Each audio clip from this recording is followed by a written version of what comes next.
করে দিলেন, তারপরে আমরা দোয়া নিয়ে ইনশাআল্লাহ আমাদের এই যাত্রা শুরু করব। আল্লাহ তাআলা আমাদেরকে তৌফিক দান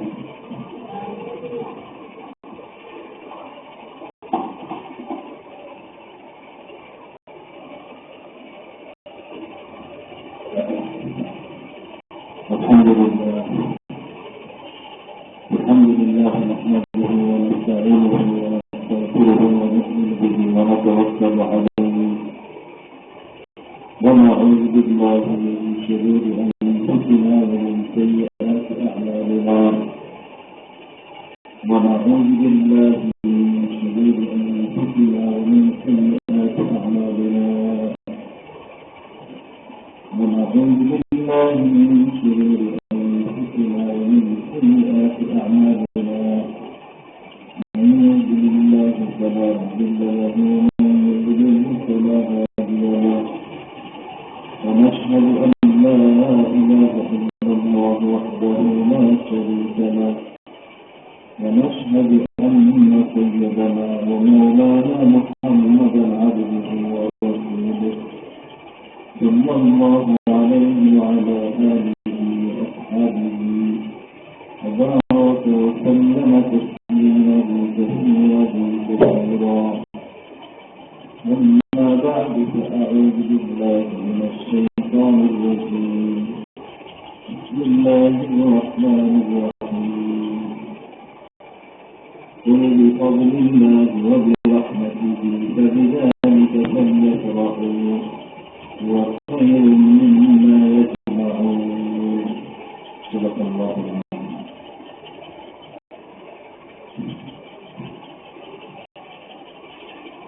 الحمد لله.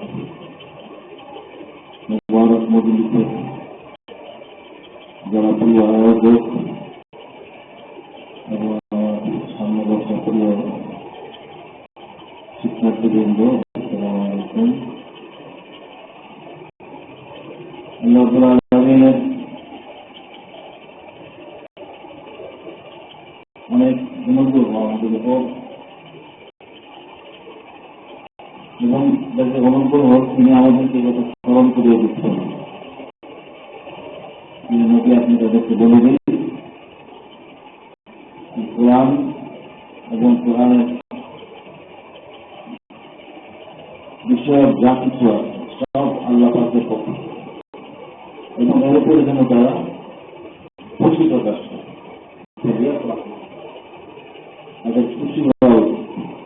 সুতরাং আল্লাহ যেহেতু আমাদেরকে আদেশ করেছেন আমরা কোরআন কারীমের সঙ্গে যুক্ত এমন মজলিসের ব্যাপারে আমরা রব্বুল আলামিনের কাছে খুশি প্রকাশ করি,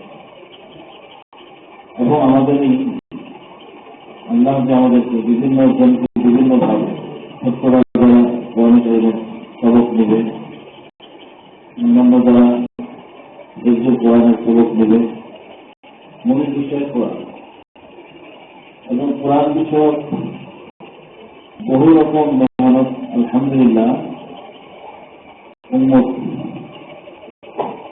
পূর্বে অতীতেও করত, বর্তমানেও করতেছে, এমন পর্যন্ত করতে থাকছে। কোরআন বিষয়ক বর্তমানের মানুষ কোরআনকে পড়া, কোরআনকে বোঝা এবং কোরআনের প্রচার ও প্রসারের জন্য প্রাণ তার পাত্র ভেবে মেহনতের মধ্যেও বিভিন্ন রকম পরিবর্তন হয়। মূল বিষয় কোরআন। আজকে আমরাও যে মজলিস এখানে একত্রিত হয়েছি, কিন্তু আমরা যতটুকু জানতে পেরেছি বা জানলাম যে বিশেষভাবে যারা হেফজুল কোরআনের সবক নিচ্ছে, তাদের হেফজুল কোরআনের সবক নেওয়াটা আমাদের গতানুগতিক সকল মাদ্রাসা থেকে একটি ভিন্ন। আমরা নিজেরাও দেখা যায় যেভাবে পড়ে আসছি বা পড়াশোনা করতে হয়, তারপরে কিছুদিন নজরাতে পড়ে তারপরে সে হেফজুল প্রতিযোগিতা করে নেয়, শেষ করে তারপরে তার ধারাবাহিক অন্যান্য পড়াশোনা শুরু হয়। তার মধ্য দিয়ে কোরআন কারীমের শাব্দিক অর্থকে বুঝতে সক্ষম একটা পর্যায়ে। মাস্টাররা আমাদের বাংলাদেশের নক্ষত্রতুল্য স্টাইল আসাতে যে হজরত মৌলানা আবু যে উদ্ভাবিত এই পাঠ্যসূচি কোরআন কারিমের তর্জমা শিখে তারপরে কোরআন কারিমের হজরত সবক শুরু করা, এটা ওনার গবেষণার ক্ষেত্রে। এবং এই যে আরবি ভাষার যে কিতাবগুলো আছে আত্মাধিক আরবি আবহাওয়া, এটাও ওনার গবেষণা করে। তোমরা তো জানোই, আমরাও যতদূর জানি, তিনি একসময় যখন ঢাকার বিভিন্ন মাদ্রাসাতে শিক্ষক ছিলেন, এমনি শিক্ষক ছিলেন, উনি একসময় চট্টগ্রামে পটিয়াতে পড়াশোনা করেছেন। আমরাও পটিয়াতে পড়াশোনা করার সুযোগ হয়েছে। তো সেখানে আমরা শুনেছি যে উনি দপ্তর বাইরের সময়টা বেশিরভাগ সময় শুধু খানাতেই সময় ব্যয় করতেন এবং আরবির উপর ওনার তখন থেকেই, উনি যখন মাঝামাঝি স্তরের ছাত্র, আমাদের প্রজন্ম হবে, তখন থেকে উনি পটিয়ার ছাত্র। ওনার যিনি শিক্ষক ছিলেন ইন্তেকাল করলেন, উনিও তখন পটিয়ার সহায়ক ছিলেন। ওনার সংস্পর্শে এসেই তিনি আরবির প্রতি আগ্রহ, আরবির প্রতি একটা আকর্ষণ তৈরি হয়। সে থেকে আরবি নিয়ে মেহনত করতে থাকে, কিন্তু পাঠ্যসূচির বাইরে কোনো দেওয়ার সুযোগ ছিল না, যেহেতু প্রাতিষ্ঠানিক যেভাবে পাঠ্যসূচি সেভাবে পড়াশোনা শেষ করেছেন। কিন্তু শিক্ষকের সময় উনি আরবিকে নিয়ে ভাবতেন যে আরবি নির্ভর পাঠ্যসূচি কিভাবে করা যায়, তারই ফসল আত্মাধিক আরবি। আমার এখনো মনে আছে, আমি যখন হেল্প করি ঢাকার টাকাইল মাদ্রাসাতে, শুরু থেকে আত্মাধিক আরবিয়ার আমাদের টাকাইল মাদ্রাসাতে তখন আত্মাধিক আরবিয়ার নেশা ভুগতে হয় এবং সেই নেশাকে পরীক্ষা নেওয়ার জন্য লাগছে। আমি তখন হয়তো শোনাচ্ছি 80 দশকের কথা, অর্থাৎ আমরা তখন প্রচলন করতে হচ্ছে কথা যে কিতাবের যিনি মুসান্নিফ, তিনি নিজে পরীক্ষা নেওয়ার জন্য আসতেন বাংলাদেশ। তো সেই সময় ওনাকে আমরা দেখেছি উনি পরীক্ষা নিয়েছেন চাকরির মাধ্যমে।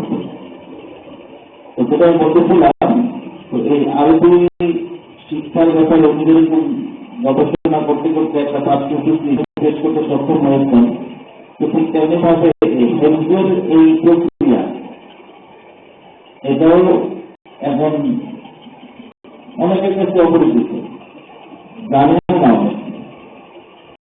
তো যেহেতু ওনার প্রতি আমাদের একটা মানসিক দুর্বলতা আছে, বিধায় বিষয়গুলো সম্পর্কে আমাদের কিছুটা জানাশোনা আছে, তবে এর সাথে বিশেষ কোনো সম্পর্ক নেই। তো সেই সম্পর্কে একটা বন্ধুকে আসার সুযোগ হল। তো আমি আমাদের মৌলানা হুরায়রা, মৌলানা হুরাইর এবং মৌলানা মুসানা, তাদেরকে মুবারকবাদ জানাই, শুকরিয়া জানাই যে মজলিসে আসার জন্য তারা আমাদেরকে সুযোগ করে দিয়েছে এবং তারা যে হিম্মত করেছে যে তাদের গবেষণার ফসল তারা তাদের নিজের শিক্ষকতার জীবনে এবং নিজেদের মেহনতের সঙ্গে যুক্তি করেছে এবং হিম্মতের ব্যাপার।